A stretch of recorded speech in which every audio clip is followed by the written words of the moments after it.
Hello students, good morning. आज हम discuss करने जा रहे हैं धात्विक बंध के अंतर्गत जो धात्विक बंध की प्रकृति को समझाने के लिए समय समय पर जो विभिन्न सिद्धांत प्रतिपादित किए गए, उसके अंतर्गत जो इलेक्ट्रॉन पूल सिद्धांत है या फिर लॉरेंस जो ड्रूड सिद्धांत है, उसके बारे में हमने विस्तार से कल चर्चा कर ली थी।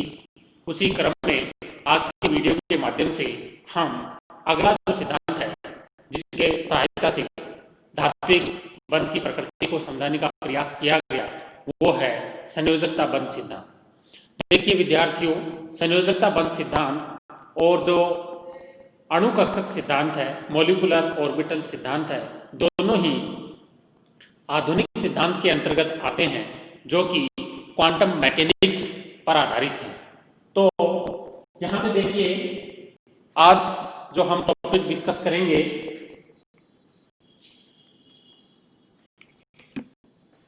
जो धात्विक बंध की प्रकृति है, संयोजकता बंध सिद्धांत की सहायता से किस प्रकार से समझाई जा सकती है। तो देखिए विद्यार्थियों, कल हमने बताया था कि जो वैलेंस बॉन्ड सिद्धांत है वो दो बातों पर आधारित है। एक तो है हाइब्रिडाइजेशन, संकरण, और दूसरा है रेजोनेंस।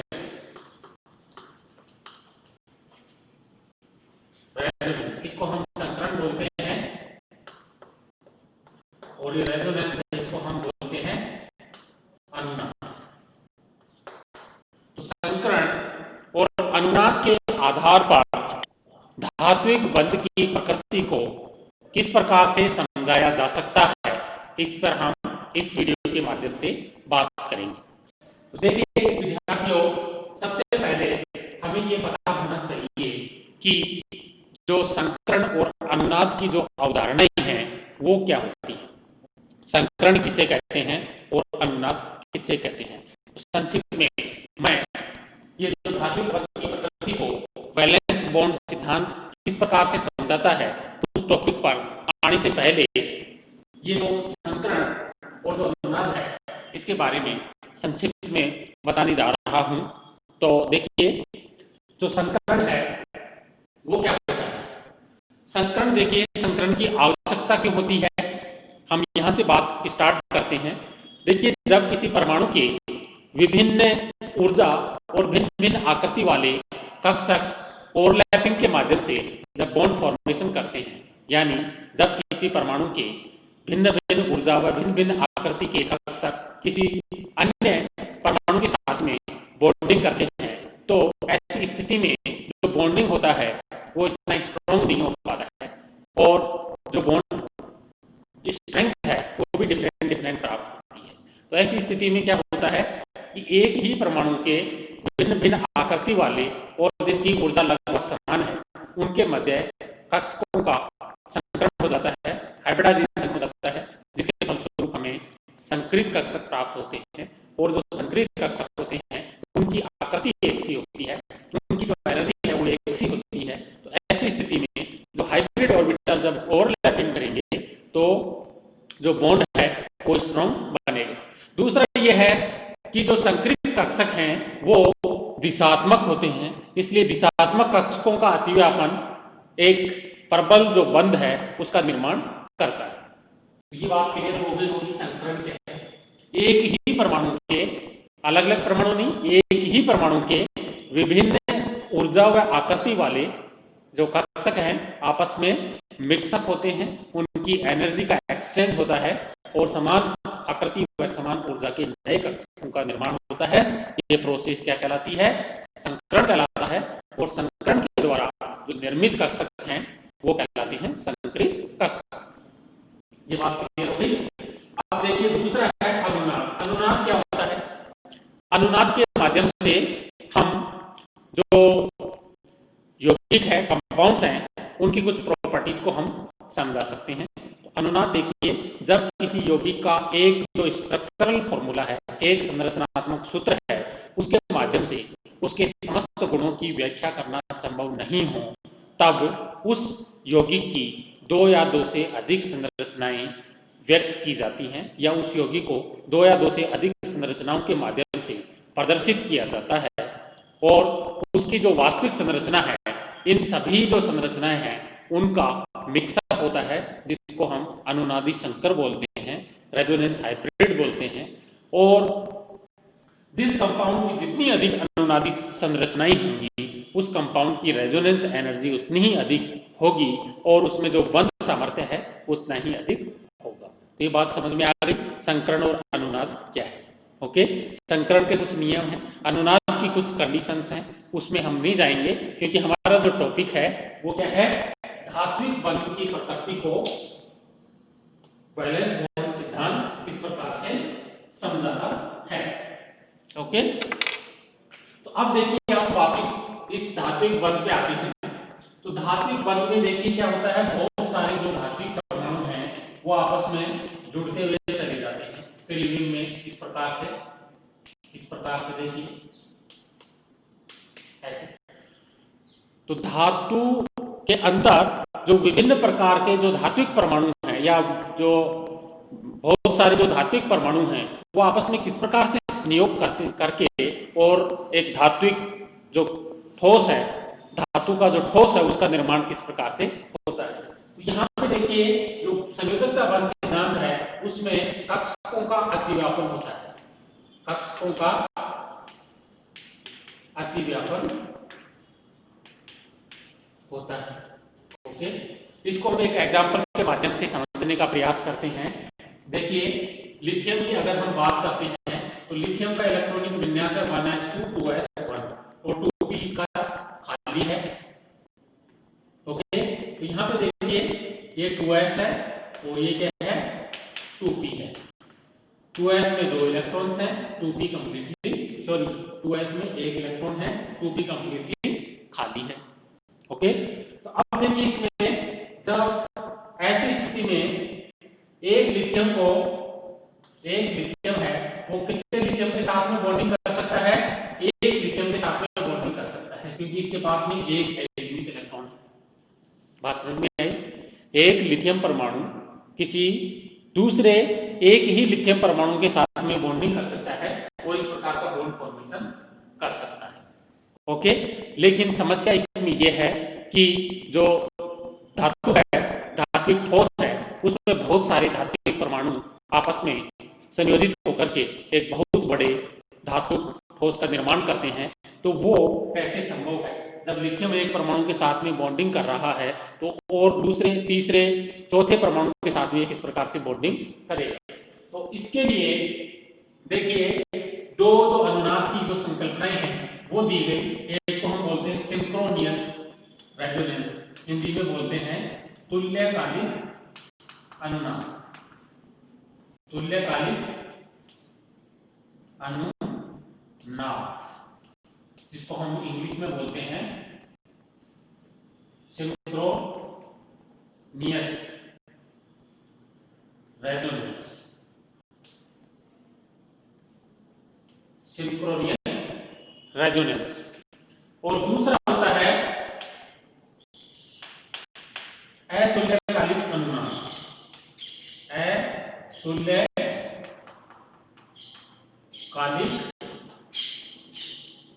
अनुनाद, नॉन सिंक्रोनियस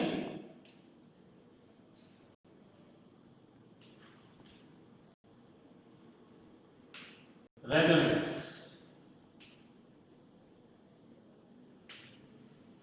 ठीक है, ये क्या होता है, देखिए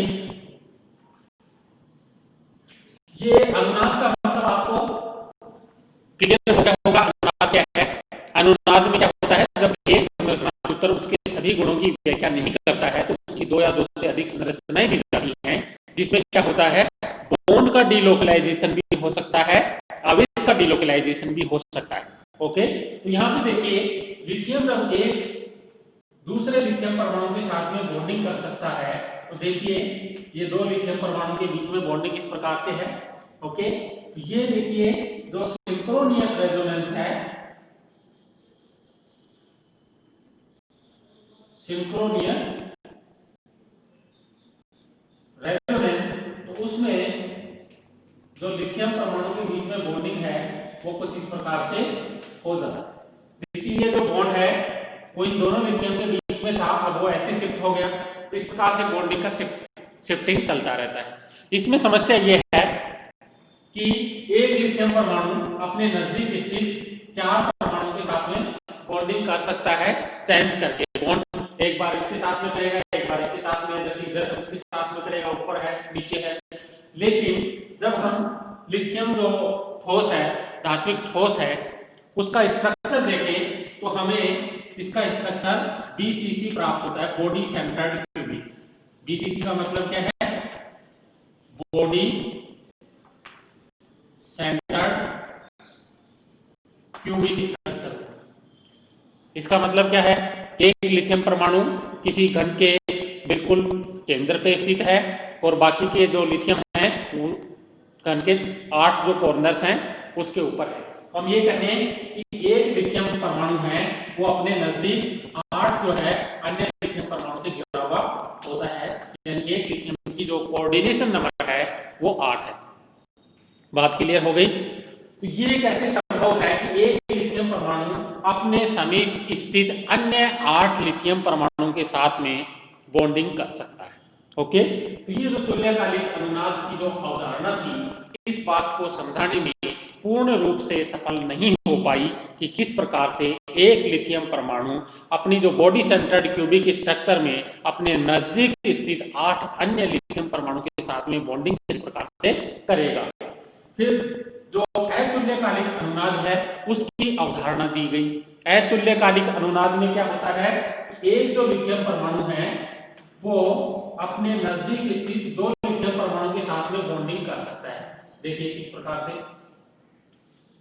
यहां पे देखिए ये जो लिथियम है, ये बॉन्ड अगर यहां से तोड़ते हैं, ये बॉन्ड यहां बनेगा, यहां पे नेगेटिव चार्ज आएगा, इस पर पॉजिटिव चार्ज आ जाएगा। इस बॉन्ड को हमने ऐसे ब्रेक किया है और ऐसे ब्रेक इस प्रकार से किया है कि ये जो लिथियम है कहां जुड़ गया है? इस वाले लिथियम में। देखिए अब देखिए दूसरे केस में क्या होगा? ये अनुनाद को हम इस प्रकार से डबल हेडेड एरो के माध्यम से शो करते हैं। अनुनादी जो स्ट्रक्चर्स हैं उनको रिप्रेजेंट करने के लिए हम जो दोनों साइड में ये जो डबल हेडेड एरो है इस प्रकार का, इसका हम इस्तेमाल करते हैं। अब देखिए आगे इस प्रकार से इसमें रेजोनेंस होता है। देखिए ये इसमें नेगेटिव चार्ज और ये पॉजिटिव चार्ज, इस प्रकार से। फिर देखिए कैसे हो सकता है? ये लिथियम और इस पे नेगेटिव चार्ज और इस पे पॉजिटिव चार्ज। देखिए इससे क्या हो रहा है? एक लिथियम परमाणु है वो अपने नजदीक स्थित 2 लिथियम परमाणु के साथ में डायरेक्ट बॉन्डिंग कर रहा है, साथ में पॉजिटिव और नेगेटिव चार्ज जनरेट हो रहा है, जिससे कि जो दूसरी इकाई है वो अपने आप में व्यवस्थित करती है कि लिथियम नेगेटिव है उसके संपर्क में लिथियम पॉजिटिव आता है, जिससे कि जो लिथियम के जो परमाणु हैं वो एक जो लिथियम का धात्विक ठोस है उसमें आपस में जुड़ते चले जाते हैं और ये बड़ा धात्विक ठोस का निर्माण कर लेती है। तो जो अतुल्यकालिक अनुनाद है काफी हद तक जो धात्विक प्रॉपर्टीज हैं उनको समझा पाने में सफल रहा है। अब देखिए एग्जांपल हम देख सकते हैं कि जो अतुल्यकालिक अनुनाद है उसकी मदद से हम ये समझा सकते हैं, ये जो कठोरता है, कठोरता हार्डनेस का जो गुण है इसको हम समझा सकते हैं, क्योंकि जो कठोरता का गुण है उसका सीधा सीधा संबंध किससे है? बंध से है। अगर बंध मजबूत होगा, बंध स्ट्रॉन्ग टाइप का होगा तो वो कंपाउंड है वो स्ट्रॉन्ग बनेगा। ओके, तो यहाँ पे देखिए बंध का जो स्ट्रॉन्ग होने का गुण है, जो बॉन्ड स्ट्रेंथ है, यदि बंध सामर्थ्य है, बंध सामर्थ्य है,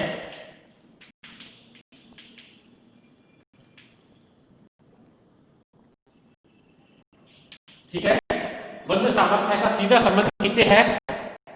अनुनादी ऊर्जा से है। क्योंकि यहाँ पे हम अनुनाद के आधार पर इस चीज को समझाने का प्रयास कर रहे हैं कि सभी उसको हम कैसे समझाएं? देखिए, जो अनुनाद है उसमें अनुनादी ऊर्जा होती है। अनुनादी ऊर्जा का मान जितना ज्यादा होगा, बंध सामर्थ्य उतना ही अधिक होगा। बंध सामर्थ्य जितना ज्यादा होगा, वो जो है उसकी कठोरता उतनी ही ज्यादा होगी। अब देखिए, अनुनादी ऊर्जा को हम कैसे समझाएं कि किस जो धात्विक ठोस है उसकी अनुनादी ऊर्जा ज्यादा होगी और किस धात्विक ठोस की अनुनादी ऊर्जा कम होगी। देखिए, जिस ठोस के लिए अनुनादी संरचनाओं की संख्या जितनी अधिक होगी, उसका जो अनुनादी ऊर्जा है उतना ही अधिक होगा। यहाँ पे देखिए, हम देख रहे हैं अनुनाद की अवधारणा का इस्तेमाल करते हुए जो अनुनादी संरचनाओं की संख्या हमें प्राप्त हो रही है वो बहुत अधिक प्राप्त हो रही है। जब अनुनादी संरचनाओं की संख्या बहुत अधिक होगी तो निकलने वाली अनुनादी ऊर्जा है उसका मान भी बहुत अधिक होगा। अनुनादी ऊर्जा बहुत होगी तो बंध सामर्थ्य अधिक होगा और कठोरता उसकी ज्यादा होगी। बात समझ में आ गई? ओके, अब इसके बाद में देखिए, जो दूसरा है संकरण। संकरण का इस्तेमाल करते हुए हम, अच्छा एक चीज और है, अब यहाँ पे क्योंकि पॉजिटिव और नेगेटिव जो आवेश है, विभिन्न प्रकार की जो अनुनादी संरचनाएं हैं, हमें पॉजिटिव और नेगेटिव चार्ज जैसी स्पीसीज, धात्विक स्पीसीज हमें नजर आ रही हैं। तो ये धात्विक स्पीसीज जो है वो उस धातु की जो विद्युत और उसमें जो चालकता है उसके प्रति उत्तरदायी है। तो आप ये भी बता सकते हैं कि जो धात्विक चालकता है उसको तुल्यकालिक अनुनाद की मदद से किस प्रकार से समझाया जा सकता है। तो इस वीडियो में हम इतना ही। अगले वीडियो में हम जो संकरण की जो अवधारणा है, कॉन्सेप्ट ऑफ हाइब्रिडाइजेशन है, उसका इस्तेमाल करते हुए किस प्रकार से धात्विक बंध की प्रकृति को हम समझ पाते हैं उसके बारे में बात करेंगे। धन्यवाद।